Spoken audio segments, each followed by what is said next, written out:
চাচি আমাকে একবার বলেছিলেন যে তিনি অন্ধকারে একা থাকতে খুব ভয় পান। তাই তিনি প্রায়ই আমাকে তার ঘরে ডেকে নিয়ে যেতেন। একদিন বাড়িতে আমাদের দুজন ছাড়া আর কেউ ছিল না, হঠাৎ প্রচণ্ড ঝড় বৃষ্টি শুরু হল। চাচি আমাকে তার ঘরে ডাকলেন। যখন ঘরে ঢুকলাম চাচিকে দেখে আমি চমকে গেলাম। কারণ তিনি খুব ছোট পোশাক পরেছিলেন এবং সত্যিই দারুণ লাগছিল। চাচা তখন কয়েক মাসের জন্য বাইরে গিয়েছিলেন কাজের খাতিরে। চাচি আমাকে একদিন অন্ধকারের অজুহাতে তার ঘরে ডেকেছিলেন। এক রাতে যখন আমি ও চাচি একসাথে ঘুমাচ্ছিলাম, মাঝরাতে হঠাৎ করে আমি কিছু অদ্ভুত অনুভব করলাম। চোখ খুলতেই যা দেখলাম তাতে আমি অবাক হয়ে গেলাম। চাচি, আমার নাম কুনাল, আমি ২০ বছর বয়সী। আমার চাচি ছিলেন অনেক সুন্দর আর অনেক ফর্সা। যে কেউ তাকে দেখলে মুগ্ধ হয়ে যাবে। চাচাও তার রূপের প্রেমে পড়ে তাকে বিয়ে করেছিল। চাচি সব সময় মডার্ন ড্রেস পরতে ভালোবাসতেন, যা তাকে আরও আকর্ষণীয় করত। বন্ধুরা, রেডি হয়ে যাও, আজকের গল্পটা অনেক বেশি স্পেশাল। আশা করছি তোমাদের ভালো লাগবে। দয়া করে গল্পগুলো ভালো লাগলে ভিডিওটি লাইক, শেয়ার এবং চ্যানেলটি সাবস্ক্রাইব করো প্লিজ। একাদশ শ্রেণীর পরীক্ষা দেওয়ার পরে আমার ছুটি শুরু হয়েছিল। তাই আমি মা বাবার কাছে অনুমতি নিয়ে চাচি ও চাচার বাড়িতে ছুটি কাটাতে যেতে চেয়েছিলাম। চাচার বিয়ে মাত্র ৩ মাস আগে হয়েছে, তাই আমার বাবা মা আমাকে সেখানে যেতে নিষেধ করেছিলেন। কিন্তু আমি অনেক বছর ধরে চাচার বাড়িতে যাইনি, এমনকি তাদের বিয়েতে যেতে পারিনি, কারণ তখন আমার পরীক্ষার সময় ছিল। চাচার সঙ্গে দেখা করার জন্য আমি খুব আগ্রহী ছিলাম এবং নতুন চাচিকে দেখতেও চাইছিলাম। বাবার কথা ছিল যে আমরা পরে কখনো দেখা করতে পারব, কিন্তু আমি তখনই যেতে চাইছিলাম। শেষ পর্যন্ত অনেক বুঝিয়ে বাবা চাচার বাড়িতে যাওয়ার জন্য রাজি করালাম। মাঝে মাঝে ভাবি, হয়তো ভালো হতো যদি তখন চাচার বাড়িতে না যেতাম, কারণ এত কম বয়সে চাচি আমার সাথে এমন কিছু করবে যা আমি ভাবতেও পারিনি। একটি নতুন অভিজ্ঞতার সন্ধানে আমার জীবনে একটি গুরুত্বপূর্ণ দিন এসেছিল। তা ছিল রবিবারের একটি দিন, যখন আমার বাবা আমাকে চাচার বাড়িতে নিয়ে গিয়েছিলেন। কিন্তু আমাদের পৌঁছানোর পর দেখি বাড়ির বাইরের দরজা তালাবদ্ধ। মনে হল চাচা ও চাচি হয়তো কোথাও গেছেন। বাবার ফোন করার পর জানতে পারলাম তারা শপিং করতে বেরিয়েছেন এবং বাড়িতে ফিরতে কিছুক্ষণ লাগবে। তাই আমরা বাড়ির বাইরে দাঁড়িয়ে তাদের জন্য অপেক্ষা করতে লাগলাম। প্রায় ২ ঘন্টা পর চাচা ও চাচি বাড়িতে পৌঁছালেন। বাবা বাইরে গিয়ে তাদের সঙ্গে দেখা করলেন আর চলে গেলেন আমাকে রেখে, এবং আমরা সবাই একসঙ্গে বাড়ির দিকে ফিরতে শুরু করলাম। চাচি তখন স্কার্ফ দিয়ে মুখ ঢেকেছিলেন এবং চাচার বাইকে বসেছিলেন। বাড়িতে ঢোকার পর চাচি স্কার্ফটি খুলে ফেললেন। আমি দেখতে পেলাম চাচি যেন কোনো সিনেমার নায়িকার মতো লাগছিলেন, খুবই সুন্দর। চাচা ছিলেন সাধারণ দেখতে, কিন্তু চাচি সত্যিই আকর্ষণীয় ছিলেন। অন্যদিকে চাচা হঠাৎই আমাকে ডাকলেন, কুনাল, কি দেখছ তুমি? অনেকক্ষণ ধরে তোমাকে ডাকছি। তার ডাকে আমি কিছুটা অপ্রস্তুত হয়ে গেলাম, তবে দ্রুত সামলে নিয়ে বললাম, আমি ভালো আছি, এবং চাচাকে আলিঙ্গন করলাম। এতদিন পর আমাকে দেখে চাচা খুবই খুশি হলেন, আর চাচিও স্নেহে জড়িয়ে ধরলেন আমাকে। মনে হচ্ছিল যেন আমরা অনেক দিনের পরিচিত। এখন ২ দিন ধরে চাচার বাড়িতে ছিলাম। চাচি আমার প্রতি পুরোপুরি যত্নশীল ছিলেন এবং আমার জন্য সবকিছু ঠিক রাখছিলেন। চাচা ও চাচিকে দেখে মনে হচ্ছিল আমি নিশ্চয়ই আমার ছুটির পুরো সময় এখানে কাটাব। তবে আমি জানতাম না যে আমার এই সিদ্ধান্ত পরবর্তী সময়ে এমন একটি মোড় নিতে পারে যা আমার জীবনকে পুরোপুরি পরিবর্তন করে দেবে। আমি আসার থেকে লক্ষ্য করছিলাম চাচি আমার সামনে ছোট পোশাক পরে চলাফেরা করত। আমার কাছে বিষয়টা অবাক করার ছিল। আমি মাঝে মাঝে তার দিকে চেয়ে থাকতাম। আমি মনে মনে ভাবতাম এসব চাচির কাছে সামান্য, কারণ তিনি শহরে থাকেন, আর শহরের সবাই এই রকমভাবেই চলাফেরা করে। আমার কাছে অন্য রকম লাগত, কারণ আমি গ্রাম থেকে এসেছিলাম।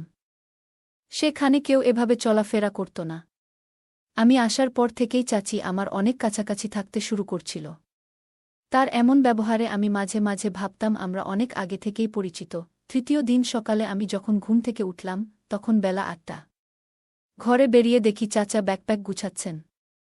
তাকে ব্যাকপ্যাক করতে দেখে আমি জিজ্ঞাসা করলাম, চাচা, আপনি এত সকালে কোথায় যাচ্ছেন? চাচা বললেন যে তাকে একটি জরুরি কাজে ২ মাসের জন্য বিদেশে যেতে হচ্ছে। আমি হতাশ হয়ে বললাম, কি বলছেন চাচা? আমি তো এখানে মাত্র ২ দিন হলো এসেছি, এবং আপনি এত তাড়াতাড়ি চলে যাচ্ছেন? আমি আপনাকে যেতে দেব না। চাচা আমাকে বোঝাতে লাগলেন এটা আমার জন্য একটি গুরুত্বপূর্ণ সুযোগ। যদি আমি এটি হারিয়ে ফেলি তাহলে আমি নিজেকে মূর্খ মনে করব। এই প্রজেক্টে কাজের অভিজ্ঞতা আমাকে ভবিষ্যতে একটি ভালো পদে এনে দিতে পারে। চাচার কথার গুরুত্ব বুঝতে পেরে আমি আর কিছু বললাম না। বললাম, ঠিক আছে, আজ সন্ধ্যায় আমি বাবাকে জানিয়ে দিচ্ছি এবং আমি নিজে বাড়ি চলে যাব। বাবা এসে আমাকে নিয়ে যাবে। কারণ আপনি না থাকলে আমি এখানে থেকে কি করব? চাচা বললেন, কুনাল, এখন আমি চলে যাচ্ছি। তুমি এখানেই থাকবে এবং তোমার চাচির খেয়াল রাখবে। আমার ফিরে আসা পর্যন্ত তোমাকে এখানেই থাকতে হবে। তার কথা শুনে আমি অবাক হয়ে গেলাম। চাচা না থাকলে আমি আর চাচি এই বাড়িতে একা কিভাবে থাকব? চাচা আরও বললেন, মনে রেখো, তোমার চাচি অন্ধকার থেকে ভয় পায়। তাই তাকে যে কোনোভাবে সাহায্য করতে দ্বিধা করবে না। আমি তখন কিছুটা অস্থির হয়ে পড়েছিলাম। এবং চাচি মানে অন্ধকারের ভয়, এটা আমার কল্পনাতেও ছিল না। চাচি সম্পর্কে এই নতুন তথ্য আমাকে কিছুটা হতাশ করেছিল। প্রথমে তো আমি রাজি হতে চাইছিলাম না, কিন্তু চাচা জোর করার জন্য তার কথা আমাকে শুনতেই হলো।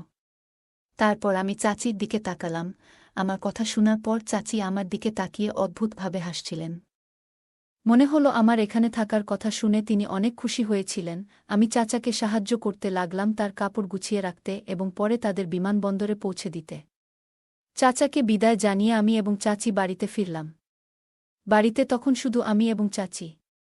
আমি চাচার সঙ্গে শহরে ঘুরে বেড়ানোর পরিকল্পনা করেছিলাম, কিন্তু চাচার বেরিয়ে যাওয়ায় সবটা ভেস্তে গেল। তবে এটি ভাবার চেয়ে বেশি গুরুত্বপূর্ণ হল, চাচির সঙ্গে থাকার অভিজ্ঞতা অপেক্ষাকৃত বিশেষ হতে পারে। চাচা চলে যাওয়ার পর রাতে নিজের ঘরে বসে মোবাইলে গেম খেলছিলাম। কিছুক্ষণ পর গেম খেলে বিরক্ত লাগায় ভাবলাম টিভি দেখা যাক। তাই বসার ঘরে গিয়ে টিভি চালিয়ে বসলাম। একটু পর চাচি এসে হেসে বললেন, কিরে কুনাল, চাচা চলে যাওয়ার পর কি তোমার এই বাড়িতে মন বসছে না? চাচি আমার পাশে এসে বসে গল্প করতে থাকলেন। তার কথাগুলো শুনতেও আমার অনেক ভালো লাগছিল। আমি ভাবিনি যে চাচি আমার সাথে এত ফ্রি হয়ে কথা বলবেন। একদিন চাচি আমাকে বললেন, চলো বাইরে একটু ঘুরে আসি। তারপর তিনি স্কুটার নিয়ে বের হলেন এবং আমাকে আইসক্রিম খেতে নিয়ে গেলেন। আমি চাচির পেছনে বসেছিলাম, হঠাৎই আমার হাত অজান্তে তার কোমরে স্পর্শ করে। এতে চাচি খানিকটা অস্বস্তিতে পড়েন, তাই আমি দ্রুত হাত সরিয়ে নিই। কিন্তু পরে চাচি নিজেই আমার হাত ধরে কোমরের কাছে রাখলেন। আমি ঠিক বুঝতে পারছিলাম না এটার মানে কি হতে পারে। আইসক্রিম খেয়ে ফিরে আসার সময় বাড়িতে ঢুকে দরজা বন্ধ করার পর হঠাৎ ঘরের সব আলো নিভে গেল। চারপাশ অন্ধকারে ঢেকে গেল মুহূর্তেই। আমি তখন চাচির পিছনে দাঁড়িয়েছিলাম, ভয়ে চাচি আমাকে শক্ত করে ধরে ফেললেন। তার এই আচরণে আমি কিছুটা বিস্মিত হয়ে গেলাম। বড় হওয়ার পর এমন অভিজ্ঞতা আগে কখনো হয়নি। বুঝতে না পেরে আমি স্থির হয়ে দাঁড়িয়ে রইলাম। চাচি প্রায় 5 মিনিট ধরে আমাকে জড়িয়ে ধরেছিলেন এবং তারপর হঠাৎ করে আলো আবার চলে এলো। আলো আসতেই তিনি সোজা হয়ে আমাকে ছেড়ে দিয়ে বললেন, মাফ করে দাও, অন্ধকারে আমি ভয় পেয়েছিলাম, এবং মৃদু হাসি দিয়ে তার ঘরে চলে গেলেন। আমি হতভম্ব হয়ে গিয়েছিলাম এবং ভাবছিলাম যে এখানে ঠিক হচ্ছে না। কিছু সময় পরে চাচার বলা কথা মনে পড়ল। চাচা বলেছিলেন, চাচি অন্ধকারে ভয় পান এবং তোমার দায়িত্ব তার দেখভাল করা। তখন বুঝলাম, চাচি আমাকে অন্ধকারের অজুহাত দেখিয়ে জড়িয়ে ধরেছিলেন। রাতের বেলা আমি ঘরে গিয়ে শুয়ে পড়লাম, কিন্তু চাচি কথা বারবার আমার মনে চলে আসছিল। তিনি ছিলেন বেশ আধুনিক, আর আমি তো এক গ্রামের ছেলে, তাই তার আচরণগুলো আমার জন্য খুবই বিশেষ লাগছিল। হয়তো তার কাছে সামান্য ছিল। পরের দিন সকালে উঠে দেখি চাচি রান্নাঘরে চা তৈরি করছেন। তার দিকে তাকাতে কিছুটা অস্বস্তি হচ্ছিল, কারণ তিনি এখনও রাতের নাইট ড্রেস পরে রান্না করছিলেন এবং তিনি মনে হয় আমাকে তাচ্ছিল্য করছিলেন। যখন আমি পানি পান করতে কিচেনে গেলাম, তখন চাচি আবার আমাকে জড়িয়ে ধরলেন। আমি কিছুটা অবাক হয়ে গেলাম, কারণ আগের দিনের ঘটনা এখনও আমার মাথা থেকে বের হয়নি। তিনি হাসিমুখে বললেন, আরে কুনাল, কিসের এত লজ্জা? আমি জানি এসব তোমার জন্য নতুন, কিন্তু গত রাতে আমি সত্যিই খুব ভয় পেয়েছিলাম। যদি তোমার খারাপ লাগে তবে আমাকে মাফ করে দিও। এরপর তিনি বললেন, আর হ্যাঁ, আজ যে তোমাকে জড়িয়ে ধরেছিলাম সেটা আমি মজা করেই করলাম। তুমি আমার ভাতিজা, আমার ছেলের মতো, এবং আমি তোমার চাচি, তাই তোমার সঙ্গে মজা করার অধিকার আমার আছে।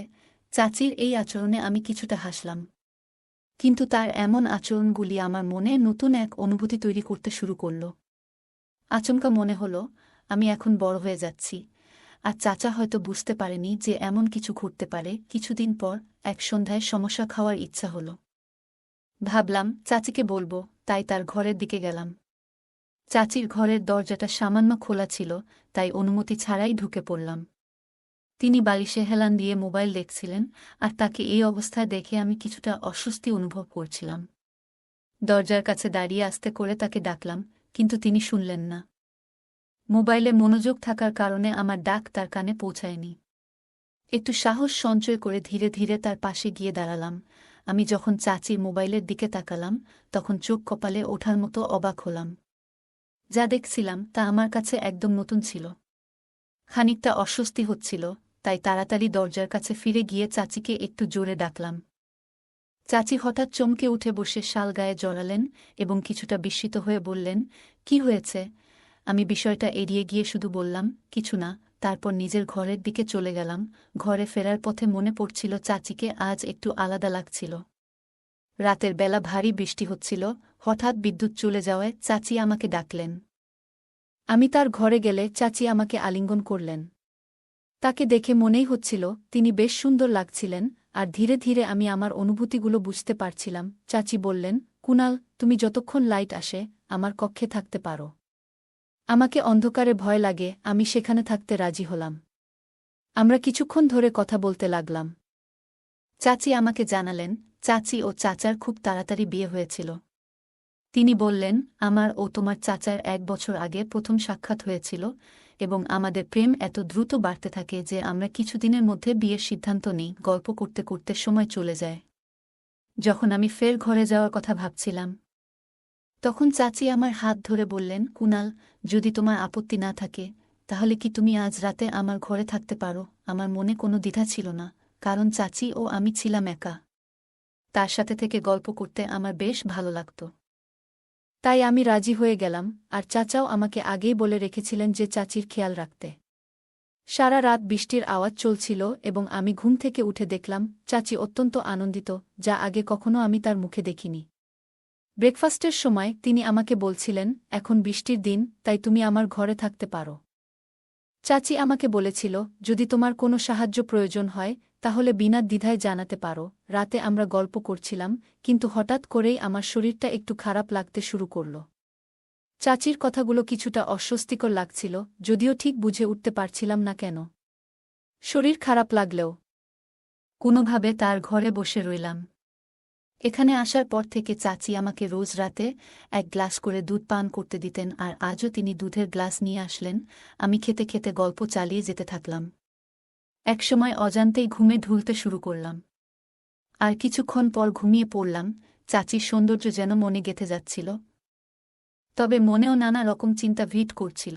তার পরের দিন এর কথা মনে একটা অদ্ভুত অনুভূতি হচ্ছিল যখন দেখলাম চাচি বাইরে গেছেন, আর তার ফোনে বারবার কল আসছে। হঠাৎ পেটে আবার ব্যথা শুরু হলো। আমি তখন বাবাকে ফোন করে জানালাম যে বাড়ি ফিরতে চাই। বাবার কথায় চাচি কিছুটা বিরক্ত হয়ে বললেন, কি, তোমার চাচা কি তোমাকে বলেনি যে আমাকে দেখতে হবে? এখনই যেতে পারবে না? চাচির কথা শুনে আমি কিছুটা হতবাক হয়ে গেলাম। কোনো সম্পর্ক আর কি দেখার কথা, সবকিছু যেন জট পাকিয়ে গেল। আমি যখন বিষয়টা জানতে চাইলাম, তিনি বললেন, আমি জানি না, তবে তোমার এখানেই থাকতে হবে। চাচি আমাকে যেতে না দেওয়ার জন্য জোর করছিলেন, কিন্তু পেটের ব্যথা ততক্ষণে বেড়েই চলেছিল। এই অবস্থায় আমি বেশ অস্থির হয়ে উঠেছিলাম, কারণ ব্যথাটা কমার কোনো লক্ষণ ছিল না। চাচি প্রতিদিন নতুন কোনো কিছুতে নিজেদের আনন্দিত রাখার চেষ্টা করছিলেন, কিন্তু আমি বুঝতেই পারছিলাম না কেন আমি এমন অনুভূতি পাচ্ছিলাম। এমন অভিজ্ঞতা আমার জন্য নতুন ছিল। চাচা বাইরে গেছেন প্রায় 1 সপ্তাহ। সন্ধ্যা 7টায় বাড়ির বেল বেজে উঠল। আমার হৃদয় টনটন করতে লাগল। আমি দেখলাম চাচি আমার উপর হাত দিয়ে ঘুমিয়ে আছে। বেল লাগাতার বেজে চলছিল, ফলে চাচি দরজা খুলতে গেলেন। দরজা খুলতেই পুলিশ দাঁড়িয়েছিল। পুলিশ দেখে চাচি কিছুটা ভয়ে পড়ে গেলেন। পুলিশ চাচিকে জিজ্ঞাসা করলেন, আপনার আসল উদ্দেশ্য কি? আমি কিছুই বুঝে উঠতে পারছিলাম না। এদিকে আমার পেছনে বাবা চাচাকে নিয়ে এসে হাজির হলেন, আর চাচার হাতে বেশ কিছু ফাইল ছিল। হঠাৎ আমি বলে উঠলাম, চাচা, আপনি তো কাজের জন্য 2 মাসের জন্য বিদেশে গিয়েছিলেন। এরপর বাবার দিকে ফিরে জিজ্ঞাসা করলাম, সব কিভাবে এভাবে ঘটছে বাবা আমাকে জানালেন, যখন তোমাকে এখানে রেখে আসি তখন আমি থানায় গিয়েছিলাম। সেখানে এমন এক মেয়ের সম্পর্কে জানতে পারি যার খোঁজ আমার সহকর্মীরা করছিল। আমি মেয়েটিকে চিনতে পারিনি, তবে সোশ্যাল মিডিয়ায় চাচার ছবি দেখে বুঝলাম আসলে তোমার চাচা নাম পরিবর্তন করে পরিচয় লুকিয়ে চাচিকে বিয়ে করেছেন। চাচার ফোন কেটে যাওয়ার পরেই বাবার কাছে এই বিস্ময়কর তথ্য এলো। চাচা আর চাচি বেআইনি কাজে জড়িত ছিলেন এবং অন্যদের ফাঁদে ফেলছিলেন। এভাবে তার টাকা ইনকাম করতেন। আমার সাথেও এমনটা ঘটাতে চাইছিল। তখনই বুঝলাম কেন আমার পেটে এত অস্বস্তি হচ্ছিল। চাচা সম্ভবত লুকিয়ে আমাকে এমন কিছু পান করিয়েছিলেন যাতে আমার অস্বাভাবিক লাগছিল। আর চাচিও তা জানতেন। গত রাতের ঘটনাগুলো মনে করতে শুরু করলাম। মনে হল চাচা আর চাচি সম্পর্কের মূল্য না দিয়ে কেবল দ্রুত টাকা কামানোর মোহে অন্ধ হয়ে গিয়েছিলেন। ধীরে ধীরে বিষয়টি পরিষ্কার হল, কেন চাচা এত দ্রুত এই শহরে উন্নতি করলেন। আমি চাচার আতিথ্য উপভোগ করতে গিয়েছিলাম, কিন্তু তারা আমাকেই ধোঁকা দিয়েছেন। বাবা বিষয়টি নিয়ে খোঁজ না করলে হয়তো আমি আরও বিপদে পড়তাম। আজকাল সম্পর্ক, ভালোবাসা, অনুভূতির কোনো মূল্য নেই মনে হয়, সবাই কেবল নিজের স্বার্থেই চলে। তাই যা একসময় ছিল এখন আর তা নেই। এই গল্পে প্রিয়জন বা আত্মীয়র ছদ্মবেশে থাকা মানুষও ক্ষতি করতে পারে। ফলে এমন কারও প্রতি অন্ধভাবে বিশ্বাস না করে প্রতিটি সম্পর্ককে সতর্কতার সাথে পর্যবেক্ষণ করা প্রয়োজন। চাচা ও চাচি দ্রুত অর্থ উপার্জনের লোভে সম্পর্কের সঠিক মূল্যায়ন করেননি, যা শেষে তাদেরকে ভুল পথে নিয়ে গিয়েছে। জীবনের সাফল্য শুধু অর্থের উপর নির্ভরশীল নয়, সম্পর্ক এবং সততার গুরুত্ব অনেক বেশি। বাবা নিয়মিত খোঁজ না নিলে গল্পের মূল চরিত্রটি আরও বিপদের মুখে পড়তে পারত। পরিবারের সঠিক যোগাযোগ এবং সম্পর্ক রক্ষার ফলে বিপদে সুরক্ষা পাওয়া যায়। জীবনে অনেকেই এমন পরিস্থিতির সম্মুখীন হতে পারে যা তাদের অভিজ্ঞতায় নেই। তবে এমন পরিস্থিতিতে সতর্কতা এবং অন্যের পরামর্শ গুরুত্বপূর্ণ ভূমিকা পালন করতে পারে। এই গল্পে চাচা ও চাচি প্রধান চরিত্রটির প্রতি স্নেহের আবরণে প্রতারণার ফাঁদ পাতেন। আমাদের জীবনে অনেক সময় এমন পরিস্থিতি আসে যেখানে কাছের মানুষের আচরণ আমাদের বিভ্রান্ত করে। এই গল্প থেকে আমরা শিখতে পারি, কেবল রক্তের সম্পর্ক কিংবা ঘনিষ্ঠতার উপর ভিত্তি করে সবার প্রতি অন্ধবিশ্বাস রাখা উচিত নয়। কোনো সম্পর্কই পুরোপুরি নিখুঁত নয়, তাই কারও প্রতি অযৌক্তিক বিশ্বাস বা অন্ধ আনুগত্য বিপজ্জনক হতে পারে। সতর্কতার সাথে সম্পর্কের মূল্যায়ন করতে পারলে ভুল বোঝাবুঝি এবং প্রতারণার হাত থেকে নিজেকে সুরক্ষিত রাখা সম্ভব। গল্পের শেষে আমরা দেখতে পাই প্রধান চরিত্রটি অনুভব করছে যে সম্পর্ক, ভালোবাসা আর আন্তরিকতার চেয়ে অর্থ এবং স্বার্থ এখন মানুষের কাছে বেশি গুরুত্বপূর্ণ হয়ে উঠেছে। এই গল্পটি আমাদের শিখায়, জীবনের সাফল্যের জন্য শুধু অর্থের পেছনে দৌড়ানো উচিত নয়, বরং সততা, নিষ্ঠা এবং সম্পর্কের মূল্যকে অগ্রাধিকার দেওয়া উচিত। এই মূল্যবোধ বজায় রাখলে আমরা দীর্ঘস্থায়ী ও স্থিতিশীল জীবনের দিকে এগিয়ে যেতে পারি। অন্যথায় চাচা চাচির মতো অনেকেই তাৎক্ষণিক লাভের আশায় ভুল পথে চলে যান, যা শেষমেশ তাদের জন্য ক্ষতিকারক হয়। বন্ধুরা, যদি এই গল্পটি ভালো লেগে থাকে তাহলে দয়া করে ভিডিওটি লাইক করুন এবং আমাদের চ্যানেলটি সাবস্ক্রাইব করুন। পাশে থাকা বেল আইকনটি প্রেস করুন যাতে করে আমরা যখনই নতুন ভিডিও আপলোড করি তার নোটিফিকেশন সবার আগে আপনার কাছে পৌঁছে যায়। ধন্যবাদ, দেখা হবে আমাদের পরবর্তী ভিডিওতে।